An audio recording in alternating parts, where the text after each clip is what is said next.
بسم اللہ الرحمن الرحیم۔ السلام علیکم ناظرین۔ اسلام کی تاریخ قربانی اور اثار سے بھری ہوئی ہے۔ جب مکہ مکرمہ کی گلیوں میں اسلام کی روشنی پھیلنے لگی اور رسول اکرم صلی اللہ علیہ وسلم نے دعوت حق کا آغاز فرمایا تو قریش کے سرداروں کے ساتھ ساتھ کئی عورتوں نے بھی ایمان والوں پر ظلم کے پہاڑ توڑے۔ یہ عورتیں اپنے غرور، ضد اور جاہلیت میں اندھی ہو چکی تھی، مگر حضور اکرم صلی اللہ علیہ وسلم نے ہمیشہ صبر، برداشت اور اعلیٰ اخلاق سے جواب دیا۔ یہ وہی دور تھا جب مسلمان تعداد میں بہت کم تھے اور طاقت و دولت ان کے پاس نہ تھی، مگر ان کا سہارا اللہ تعالیٰ اور اس کے رسول صلی اللہ علیہ وسلم کی تعلیمات تھیں۔ ابو لہب کی بیوی جمیل، قرآن مجید نے بھی جس عورت کا ذکر کیا ہے وہ تھی ابو لہب کی بیوی جمیل بنت حرب۔ وہ نہ صرف اپنے شوہر کے ساتھ مل کر رسول اللہ صلی اللہ علیہ وسلم کی مخالفت کرتی تھی، بلکہ اکثر رات کے اندھیروں میں راستے میں کانٹے بچھا دیتی تاکہ حضور اکرم صلی اللہ علیہ وسلم جب گزرے تو ان کے قدم زخمی ہو جائیں۔ وہ عورت زبان سے بھی سخت تھی، گلیوں میں کھڑی ہو کر رسول اللہ صلی اللہ علیہ وسلم کو طعنے دیتی، مذاق اڑاتی اور عورتوں کو اکساتے ہوئے کہتی، یہ ہے وہ شخص جو اپنے خاندان میں پھوٹ ڈال رہا ہے۔ قرآن میں اس کا انجام بیان ہوا، یعنی وہ عورت لکڑیاں ڈھونڈنے والی ہے اور اس کی گردن میں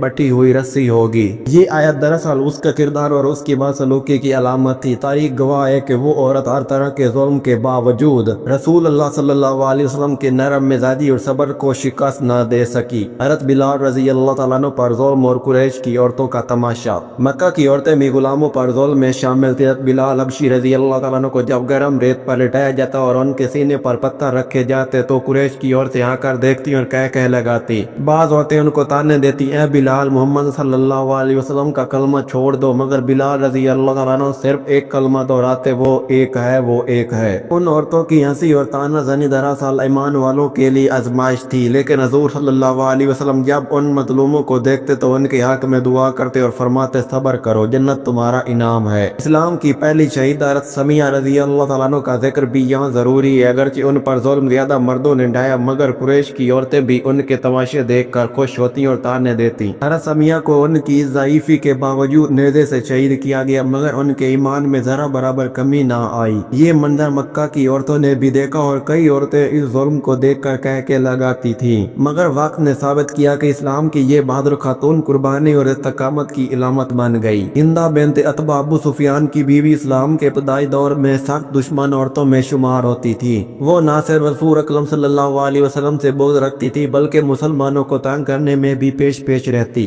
غزوہ احد میں اس نے حبشی غلام وحشی کو حضرت حمزہ رضی اللہ تعالیٰ عنہ کو شہید کرنے پر اکسایا اور پھر ان کا جگر چبا کر اپنی دشمنی کی انتہا کر دی۔ یہ واقعہ اسلامی تاریخ میں عورت کی سنگ دلی کی سب سے بڑی مثال ہے، لیکن بعد میں یہی ہندہ اسلام لے آئی اور رسول اللہ صلی اللہ علیہ وسلم نے اسے معاف کر دیا۔ یہ معافی دراصل اس بات کا عملی نمونہ تھی کہ اسلام میں عورتوں کو بھی توبہ کا موقع دیا جاتا ہے۔ قریش کی عورتیں اکثر بازاروں میں اور گھروں کی چھتوں پر بیٹھ کر مسلمانوں کا مذاق اڑاتی تھیں۔ جب مسلمان کعبہ میں نماز پڑھتے تو یہ عورتیں شور مچاتی، گانے گاتی اور پھر پتھر مار دیتی۔ حضور صلی اللہ علیہ وسلم پر بھی کئی بار کچرا پھینکا گیا۔ روایت میں آتا ہے کہ ایک بوڑھی عورت روزانہ آپ کے راستے میں گندگی ڈالتی۔ ایک دن وہ نہ ملی تو رسول اللہ صلی اللہ علیہ وسلم اس کے گھر گئے اور دریافت کیا وہ عورت بیمار تھی۔ حضور صلی اللہ علیہ وسلم نے اس کے لیے دعا کی اور وہ عورت اسی اخلاق سے متاثر ہو کر اسلام لے آئی۔ یہ تمام واقعات اس حقیقت کو اجاگر کرتے ہیں کہ اگرچہ عورتوں نے بھی مسلمانوں پر ظلم ڈھائے، مگر رسول اللہ صلی اللہ علیہ وسلم نے ہمیشہ صبر اور معافی سے جواب دیا۔ آپ نے کبھی ذاتی انتقام نہیں لیا بلکہ فرمایا، اے اللہ میری قوم کو ہدایت دے، یہ نہیں جانتے